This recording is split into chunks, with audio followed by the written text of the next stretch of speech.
నీ శత్రువులు నీ ఆశీర్వాదాన్ని చూసి అసూయ పడబోతున్నారు. దేవుని నామానికి మహిమ కలుగును గాక. ఇది ఎప్పుడు అనంటే నీవు దేవుని మందిరాన్ని వెతికినప్పుడు, దేవుని సన్నిధానాన్ని వెతికినప్పుడు, దేవుని సన్నిధానానికి వచ్చినప్పుడు. ఇస్సాకు దేవుని మాటకు లోపడ్డాడు, దేవుని వెతికాడు. ఇస్సాకు ప్రార్థనా పరుడు, దేవుని యందు భయభక్తులు కలిగిన వాడు.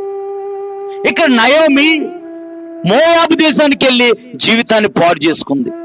ఆ చిన్న కుమారుడేమో వేరే దేశానికి వెళ్ళి కరువు దినాలను చూసి జీవితాన్ని నాశనం చేసుకున్నాడు. ఇక్కడ ఇస్సాకు కరువులో నిలబడ్డాడు.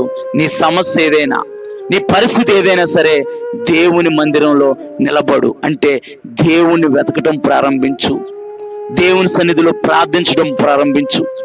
నీవు సంఘముగా దైవ సేవకులు దేవుని కృప ద్వారా ప్రేరేపింపబడి సంఘ క్షేమాభివృద్ధి కూడికలు పెట్టారు. ఈ కూడికలు ఎందుకు? సేవకులు ఆస్వాదింపబడటానిక కాదు, సంఘము క్షేమము కలిగి ఆశీర్వాదాన్ని పొందుకొని విస్తరించి అభివృద్ధి పరచబడటానికి. దేవుని నామానికి మహిమ కలుగును గాక. అంటే సంఘం అనే కుటుంబంలో నీవు ఒక సభ్యుడివి, సభ్యురాలు గనక నీవు క్షేమం కలిగి, నీవు ఆశీర్వాదాన్ని కలిగి, నీవు మేలు పొందుకొని నీవు నీ కుటుంబం ఆస్వాదింపబడాలనే సేవకుల యొక్క ప్రయాస. సేవకుడు ఆస్వాదింపబడాలని కాదు.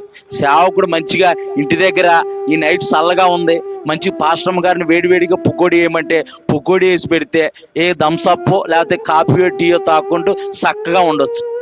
ఈ వర్షంలో ఎందుకు ఈ ప్రయాసం అంతా? అవునా కాదా? ఈ వర్షంలో ఈ ప్రయాసం అంతా ఎందుకు?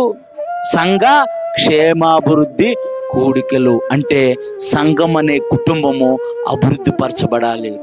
సంఘం అనే కుటుంబము మేలులతో నింపబడాలి. ఆయన ఒక్కడే మేలులతో నింపబడటం కాదు, ఆయన ఒక్కడే ఆస్వాదింపబడటం కాదు, ఆయన ఒక్కడే అభివృద్ధి చెందడం కాదు. మీరు అభివృద్ధి చెంది మీరు ఆస్వాదింపబడితే ఆయన ఆటోమేటిక్గా ఆస్వాదింపబడతాడు. ఎందుకనంటే ఆయన మీ ఆత్మీయ తండ్రి కాబట్టి. మిమ్మల్ని దేవుని వాక్యం చేత పోషిస్తున్నాడు. మీ కష్టం కొరకు, మీ నష్టం కొరకు, మీ ఇబ్బందుల కొరకు, మీ క్షేమం కొరకు ఆయన మోకాలేసి దినదినము దేవుని సన్నిధిలో మొరపెడుతున్నాడు. ఆయన దేవుడు తప్పకుండా మీ మొర, ఆయన మొర ఆలకించి తగిన కాలమందు మిమ్మల్ని అభివృద్ధి పరుస్తాడు. దేవుని నామానికి మహిమ కలుగును గాక. ఇక్కడ కరువు వచ్చింది, కానీ ఇస్సాకు కరువులో నిలిచి ఉన్నాడు, విత్తనం వేశాడు. అతడు క్రమక్రమంగా ఇక్కడ ఇస్సాకు కరువులో నూరొంతులుగా ఫలించాడంటే దేవుని మాటకు లోబడ్డాడు, దేవుని యందు భయభక్తులు కలిగాడు, దేవుని సన్నిధిని వెతికాడు. నయోమి దేవుని సన్నిధికి